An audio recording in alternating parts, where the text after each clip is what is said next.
Ok, este video se llama el robo que terminó en desastre nuclear. Un accidente en Goiânia de Fusgo. Estoy conociendo youtubers con ustedes, Video te voy Aquí, a este muchacho nunca lo había visto antes. Porque todos son guapos, coño. a contar la historia de un robo que causó un desastre radioactivo. Por eso ya no salgo yo en pantalla. Digo, no mames, hay un estándar ya muy grande sobre cómo debes verte tú para lucir en cámara. El cual dejó a todo un estado patas arriba. Y por más loco que suene, esto es como lo escuchas. Esta historia se trata de dos hombres que por querer ganarse un par de pesitos, jugaron con un material altamente radioactivo, haciendo que pagaran muy caro las consecuencias de esto. El accidente de Goiânia es conocido como el Goiânia. peor accidente radioactivo fuera de una central nuclear en Vale, iba a decir Chernobyl. Vale, fuera de una central nuclear. Espera, creo que eso vi en un capítulo de 911. la historia. Esto afectó a más de 600 personas y dejó a muchas de estas hasta sin casa. Y Si esta es bajaras la de prueba pesos, créeme, te verías genial.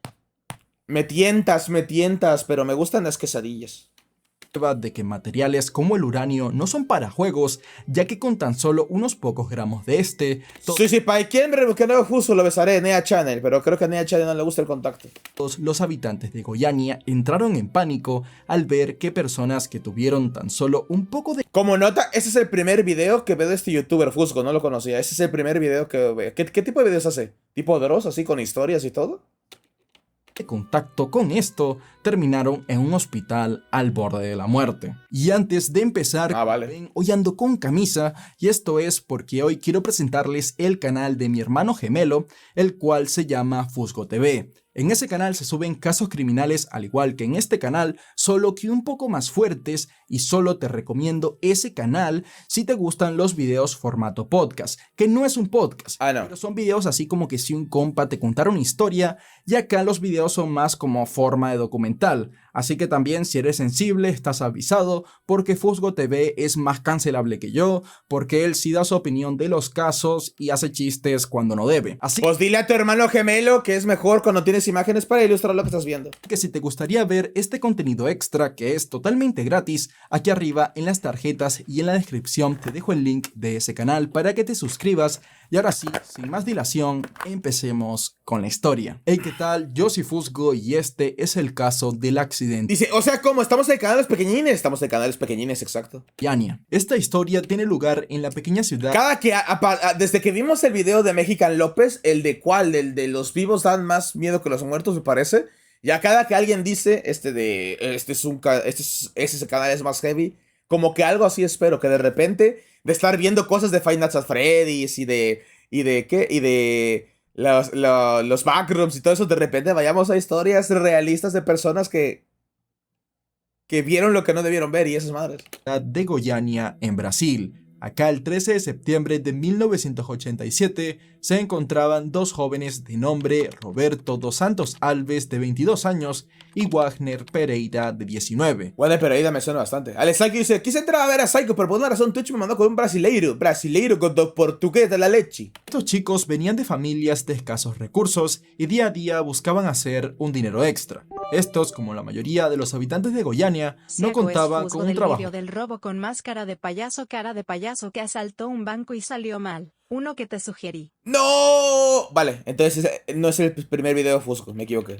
formal por ese entonces. Este lugar, a pesar de tener cierto interés turístico, tiene una alta cuota de indigencia y pobreza. Por tanto, este grupo de personas que salía a buscarse la vida de maneras no tan convencionales incluía en él a vagabundos, recolectores, tanto de cartones como reciclables, y algo muy común en la localidad era la gente que recolectaba y vendía chatarra, o que buscaban cosas que pudieran ser despedazadas y vendidas No mames, son rines y motores, ¿dónde están desperdiciando esas madres? por partes. Así fuera porque encontraban algo que resultara útil como ya estaba, o porque lo que hallaban contenía algún metal que podía ser valioso como el cobre, estaño o hierro. Los jóvenes El plutonio. y Wagner entraban en esta categoría, y lo que se encontrarían estos chicos ese día fascinaría a muchas personas, sin saber que eso mismo sería el causante de una gran tragedia.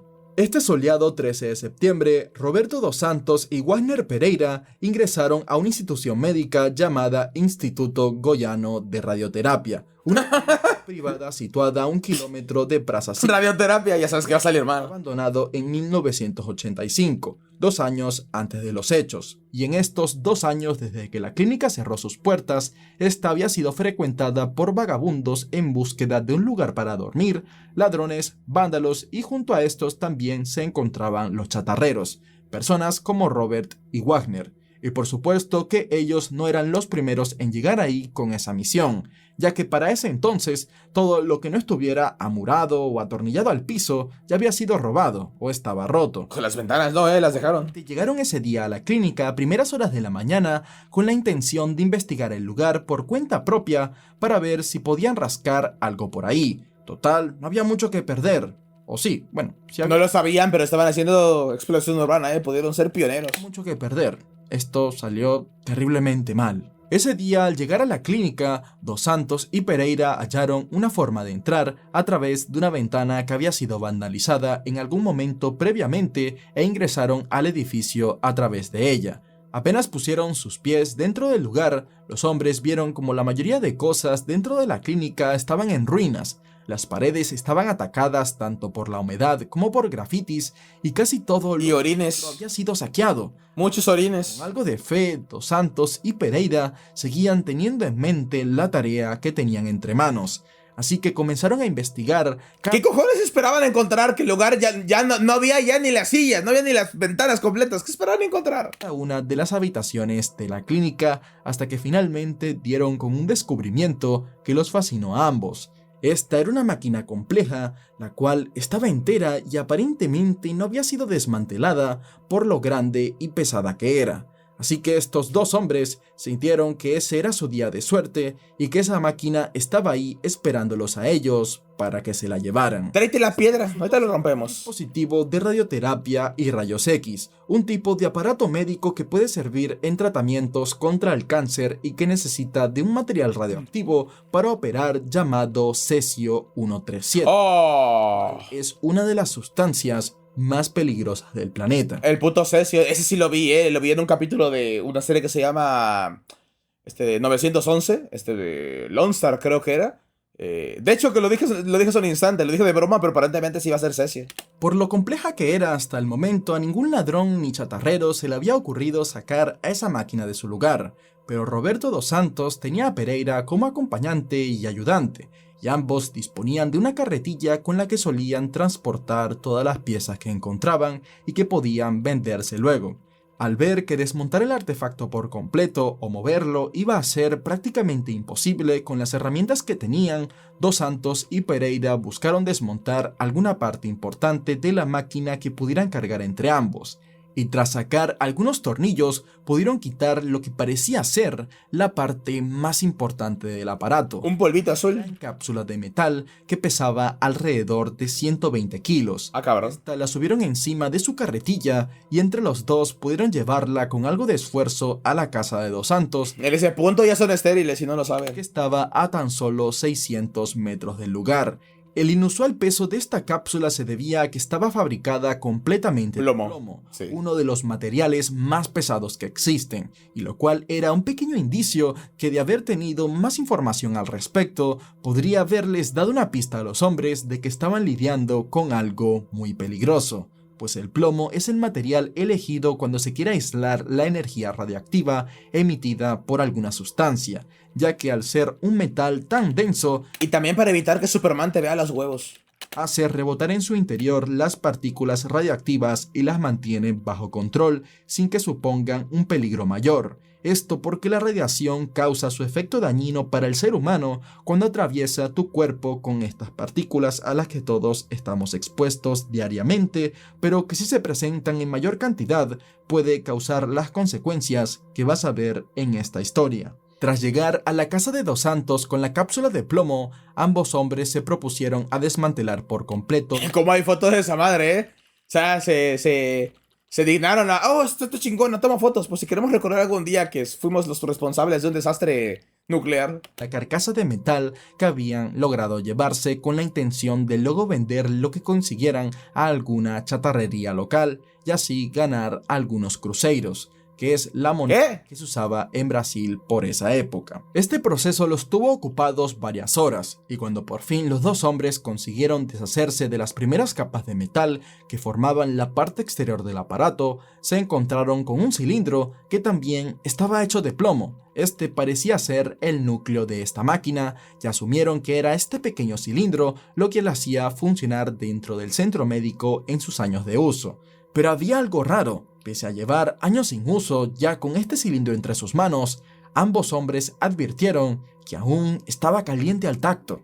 Por eso mismo los chatarreros imaginaron que este objeto tenía que tener algún valor, por lo cual llevaron el pequeño cilindro junto con la gran cápsula de plomo a una chatarrería cercana y le vendieron todo al dueño del lugar, un hombre llamado Debair Ferreira. Oh, no, perdió la cabeza, perdió el pelo, pobrecito. El señor y su familia lamentablemente serían los que más sufrirían las consecuencias que vendrían al manipular este objeto tan peligroso que despertaba tanta curiosidad en quien lo tuviera entre sus manos. Eso lo vi en Doctor House. Básicamente, si vas a comprar chatarra, esas chingaderas, tienes que tener un contador, esos que son para Geiger, o no me acuerdo cómo se llama, para contar la radiación. Porque nunca sabes qué pedazo de fierro radiactivo te va a llegar. Esa misma noche, después de que Dos Santos y Pereira recogieran el dinero de la venta, a tan solo 2 días después de encontrarse con este aparato, ya se empezaría a ver lo letal que podía llegar a ser la radiación. Dos Santos comenzó a sufrir vómitos y dolores de cabeza, pero pensó que quizás había enfermado de una gripe y no le dio más importancia. No le dio importancia. No le di importancia. Los tacos, unos submarinos ahí, que me cayó mal. Contador Geiger. Pereira, por otro lado, comenzó a sufrir síntomas parecidos, aunque mucho más intensos. Se le caía el pelo. Diarrea acompañada de una fuerte sensación de náuseas que lo hacía vomitar constantemente, y su mano izquierda se había hinchado como si le hubieran picado muchas abejas. Por todo esto decidió acudir al médico, pero no recibió ayuda ya que Le dieron paracetamol. Oh, sí, tome paracetamol, un ketorolaco. Venga, nos vemos en 7 días. los médicos atribuyeron sus síntomas a algún tipo de reacción alérgica causada por comer alimentos en mal estado. Ostión. El 18 de septiembre, luego de haber comprado el cilindro, Debair Ferreira estaba en su taller jugando con el objeto, intentando desarmarlo con un destornillador. Y fue en ese momento que pudo notar cómo, a través de una pequeña ventana de vidrio, que en realidad era un material parecido al vidrio, el iridio, el cual cumple la misma función que el plomo, que es frenar un poco la radiación emitida por la sustancia que se encuentra en el interior. Bueno, resulta que a través de este vidrio se veía una sustancia extraña. Esta llamó la atención de Debair porque él asumía que esto era la fuente del calor que él sentía al tocar el cilindro, la cual, para sumar más curiosidad en ella, irradiaba una débil luz azul que se hacía más notable al verla en la oscuridad. Y todavía se le ponen en la cara, coño. Que a ver, de aquí no hubo, nunca tuvieron esperanza. Motivado por este descubrimiento, Debair llamó a toda su familia para mostrarles el extraño objeto. ¡Ah! A ver, lástima por lo que va a pasar, pero no mames. Y junto ¡Oh, vieja, tráete las chamacas! Que todo el mundo ve esta cosita. Y claramente no nos tenemos que meter, pero pues ya pagué mis $. con su hermano Mis brasilopesos. Ivo terminó de desmontar la pieza de metal, quedando finalmente libre la sustancia de su interior. La cápsula contenía 19 gramos de cesio 137. 19 gramos, Un material altamente radioactivo usado en medicina para tratamientos de tumores malignos. Y todavía lo probaron, ¿no? No, no es cocaína. El cesio puede obtenerse a través de la fisión nuclear de uranio 235 y se considera una de las sustancias más peligrosas y controladas del mundo. Ivo Ferreira, el hermano de Debair que se encontraba con él cuando desarmaron el cilindro, también quiso enseñarle la sustancia a su familia. Él se había dado cuenta que ésta dejaba detrás de sí un polvo que tenía el mismo brillo azul que el resto del objeto. Y por eso es importante ver videos en YouTube para que cuando veas esa madre corras. Y esto lo había maravillado, así que usando un destornillador raspó un poco el cilindro hasta que desprendió bastante polvo y se lo untó sobre el abdomen haciendo la forma de una cruz Perdón, es una tragedia, pero es que ¿cómo puedes hacer eso? religiosa. También se llevó un poco del polvo a su casa, que estaba rodeada por una granja, y esparció la sustancia en la tierra con la idea ¿Por qué? Eso lo hizo Homero Simpson con el tomaco. ¿En serio? ¿A alguien se le ocurrió? de que quizás funcionaría como abono o fertilizante para sus cultivos.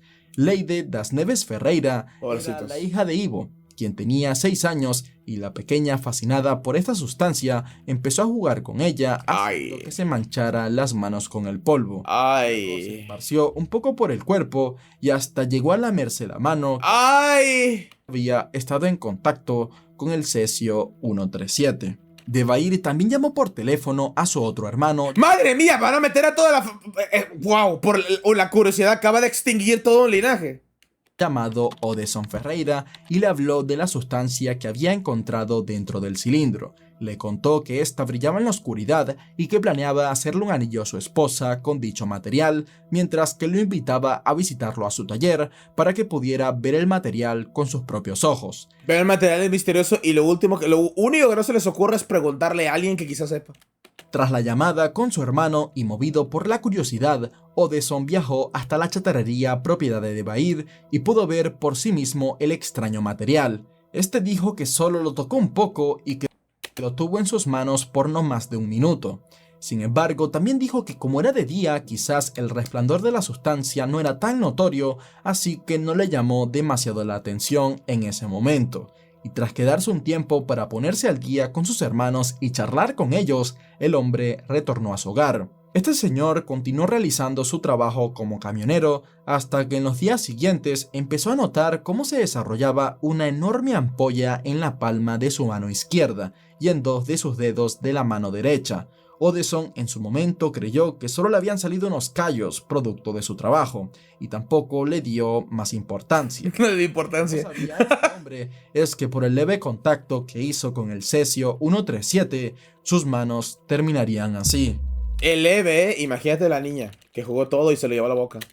Con el correr de los días, el resto de personas que habían estado en contacto con el material comenzaron a enfermar rápidamente. Y lo primero que les va a venir a la mente es brujería, ¿no? Coño, nos metimos con la bruja. Algunas más grave que otras. Alrededor de una docena de personas fueron hospitalizadas en uno de los mejores hospitales de Goiânia con los mismos síntomas, los cuales eran vómitos, diarrea, fiebre alta y pérdida de cabello. Sin embargo, la única persona que notó algo raro y comenzó a sospechar de que había una relación entre la enfermedad de sus familiares y la extraña sustancia ¿Nada más uno hizo el contacto?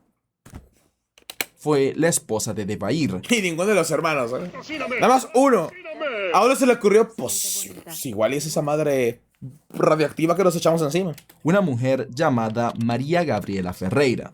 Cuando comenzaron sus sospechas, María metió el cilindro en una bolsa de plástico y lo llevó en autobús a una oficina de salud del gobierno local, donde nadie sabía lo que era, pero de todas formas guardaron la bolsa. Acá muchos miraron raro a la mujer por lo que estaba alegando, y ella hizo todo esto en contra de la voluntad de su esposo, quien le decía que era insólito que eso fuera el causante de todos esos males, y si la mujer le hubiera hecho caso, muchas más vidas se habrían perdido. Para este momento habían pasado casi 15 días desde el inicio de la contaminación radioactiva, y en el hospital, mientras los pacientes afectados empeoraban sin motivo alguno, los médicos estaban enloqueciendo porque no sabían qué era lo que estaba pasando, así que no les quedó de otra como Dati más cuando que se da considerar cuenta de la tus posibilidad idioteces. del envenenamiento por radiación. Sí, un poco. Y cuando los mismos pacientes hablaron sobre el cilindro, se le pidió al físico Walter Méndez que examinara el dispositivo. Sí, Este hombre le es pidió veneno. un detector de radiación a una agencia federal que regulaba el uranio y se dirigió a la oficina donde María Gabriela había dejado la sustancia. Una vez acá pasaría algo muy extraño, ya que al acercarse a tan solo 80 metros del objeto, el detector se volvió loco. 80 metros. Medidas que hacían pensar que estaba defectuoso. Por este motivo, el físico dio media vuelta y se dirigió Eso fue. Pediste un contador Geiger, empezó a ponerse loco y dijiste, no sirve. Eso fue la deducción. Acá, a ver, aquí hay mucha gente que el ácido fólico no les llegó, ¿eh? a la agencia federal para pedir otro detector que funcionara correctamente. Pero cuando volvió al lugar, sucedió lo mismo. El nuevo detector parecía enloquecer con las mediciones que Claramente, tenemos aquí una fuga eléctrica que hace que esta madre se vuelva loca. entregaba aún estando a casi 100 metros del edificio. Esto dejaba dos posibilidades. Una era que ambos detectores estaban defectuosos, o dos, el físico Walter estaba acercándose a un campo radioactivo muy intenso y peligroso. Al acercarse más, Walter vio como un bombero dejaba la oficina cargando entre sus manos el misterioso cilindro, y este le dijo al físico que planeaba tirarlo al río, por lo que Walter empezó a gritar, "No, por el amor de Dios, no", y menos mal, ya que si esto ¡Al río! ¡A la fuente de agua potable del pueblo! hubiera caído al río, las consecuencias hubieran sido incalculables. Acto seguido, Walter procedió a pedir que evacuaran la oficina de salud Se del creían en gobierno Dragon Ball con los medidores de fuerza en el torneo de artes marciales, ¿o qué? y preguntó a los trabajadores Básicamente. de dónde provenía el objeto. Y le dijeron que una mujer de una chatarrería lo había llevado hasta ahí. Luego el físico visitó el lugar junto con el medidor y en cada zona por la que el cesio había hecho acto de presencia Quiero pensar que el cabrón va cubierto hasta el nepe. se detectaban altos niveles de radiación. Walter alertó a las autoridades y a la Comisión Brasileña de Energía Nuclear de lo que estaba pasando en Goiânia. Para este momento ya todas las alarmas entraron en acción, y aunque se pretendió evitar el pánico a la vez que se evitaba detener la contaminación, los rumores de una fuga radiactiva ¿Cómo vas a evitar el pánico cuando entran un montón de hombres ensacados en blanco? De bomberos tan pequeños, como me imagino era el de esa ciudad, en aquellos tiempos, no se capacitaban bien. Y o sea, imagínate intentar mantener esto en secreto cuando de repente cae un montón de pingüinos blancos ahí con máscaras de asesino. se extendieron rápidamente por todo Brasil, enfocándose más en el estado de Goiás, que se sumó en pánico avivado por las noticias que salían en todos los medios de comunicación. Para tratar a los que habían estado expuestos al material, se designó una cancha de fútbol para realizar testeos masivos en busca de envenenamiento por radiación. Así se utilizaron autobuses de la policía cubiertos de plástico para llevar a los posibles contaminados a que fueran examinados. Era muy importante iniciar este proceso cuanto antes, pues un cuerpo sometido a radiación dañina puede contaminar durante cierto periodo de tiempo a las personas que estén en sus alrededores. Cierto periodo de tiempo, hay uno que fue ultra contaminado, que todavía su cadáver es radioactivo. Está como uno de las fuentes de radiación más grandes junto con el pie del elefante. Ocultado en la tumba militar con orden de tirar a matar a quien se acerque a intentar sacarlo de ahí.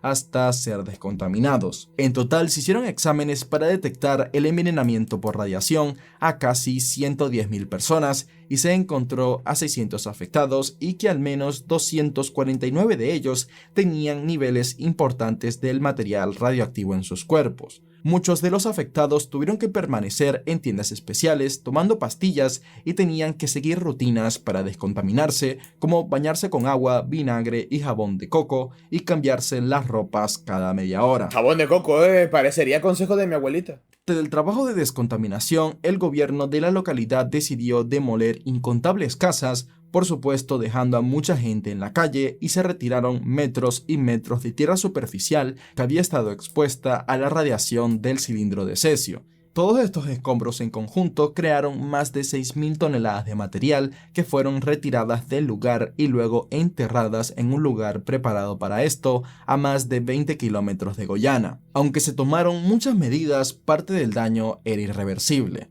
ya que tras estar agonizando durante semanas, finalmente María Gabriela Ferreira falleció debido a que su cuerpo no pudo resistir al CIA. La que básicamente hizo lo que se tenía que hacer.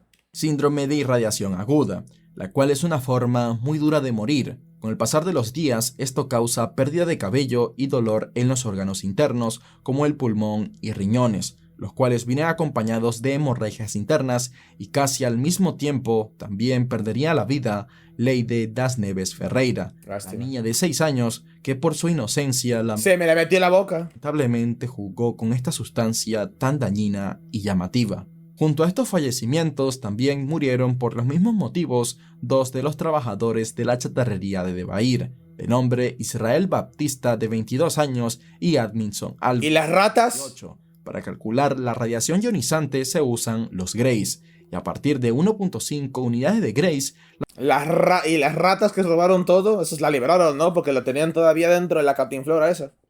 la radiación empieza a destruir las defensas orgánicas.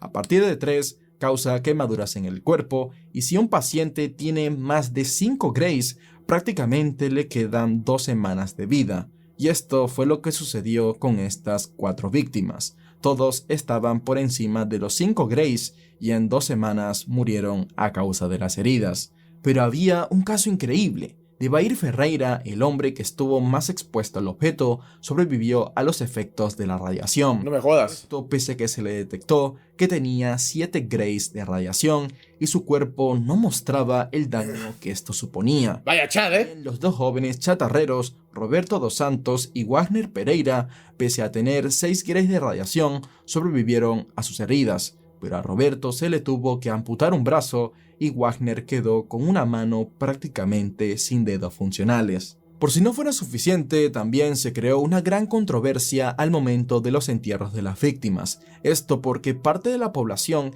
creía que los cuerpos de los fallecidos no podían ser enterrados ahí. Claro que no, la radiación va a hacer que regresen de la vida. Que según pues iban a envenenar la tierra. De más está decir que este argumento es erróneo, y para tranquilizar a las personas, al gobierno se le ocurrió enterrar estos cuerpos en gruesos y pesados ataúdes de plomo.